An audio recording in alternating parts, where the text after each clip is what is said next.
Okay, now we've discussed the divine feminine, we've discussed divine masculine, how those qualities can be awakened and do awaken within ourselves with a various step of integration. So now that you're whole, right? Let's just assume divine feminine, divine masculine, you've done the work, you are all healed up. What happens now? You will find, even if you're in a relationship, if that is not your divine counterpart, they will not be anything to you.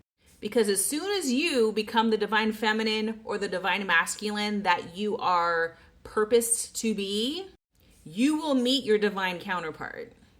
When the feminine awakens, she is the magnet. And when the masculine awakens, he becomes the metal. Let me explain. You see, when you are asleep spiritually, you chase. You chase love, you chase validation, and you chase purpose. A lot of us are sitting up in karmic relationships and you think they're the one, but you have an unhealed portion of yourself because they are not the divine counterpart. They are a karmic relationship or a soulmate relationship that's supposed to help you heal your soul. That's what soulmates are. So when the divine feminine wakes up, she stops chasing. She softens and she remembers that she is the attraction field. Her magnetism doesn't go anywhere. Everything sort of gets drawn into her orbit naturally. Hence, why the divine feminine typically wakes up first, because it's going to be her magnetism. If the divine masculine counterpart is also doing the work, the masculine will reach a point where they are ready to be pulled into the orbit of their divine feminine counterpart. So when the divine masculine awakens, he stops running. He will stop resisting the pull. He will stop distracting himself with ego-based, small, fake win type things. And he'll start to remember his mission. The typical masculinity stereotype is to be a protector, right, of others, maybe a provider as well. But a divine masculine is the guardian of energy, of purpose, and of direction. And that's when the magnet meets the metal. Because a divine union isn't about romance, it's about balance. The feminine creates the field, the space for possibility. And the masculine builds the form, which is the container with which all of this becomes real. And you need both. You need the dream and the direction. You need the flow and the focus. Now, when the divine feminine and divine masculine wake up within you, you stop chasing the things outside of you. Because the metal and the magnet are one system. Now, before you go breaking up with whoever you're with, keep in mind that there's tons of free will here, right? So Source gives us sort of guidelines.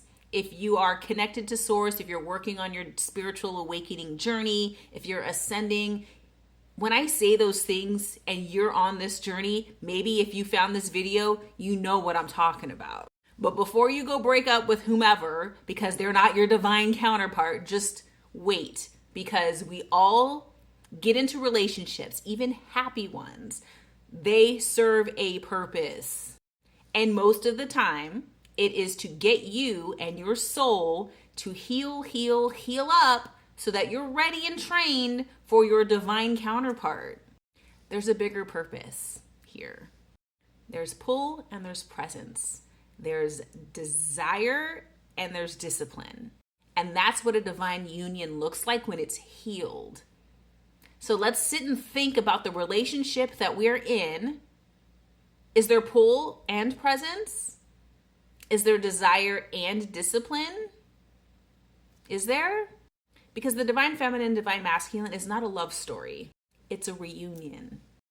And on our journeys here in the 3D, it is very difficult, especially when you're on your journey and not fully awakened, maybe not fully accepting and stepping into your purpose, to identify who is not a divine counterpart.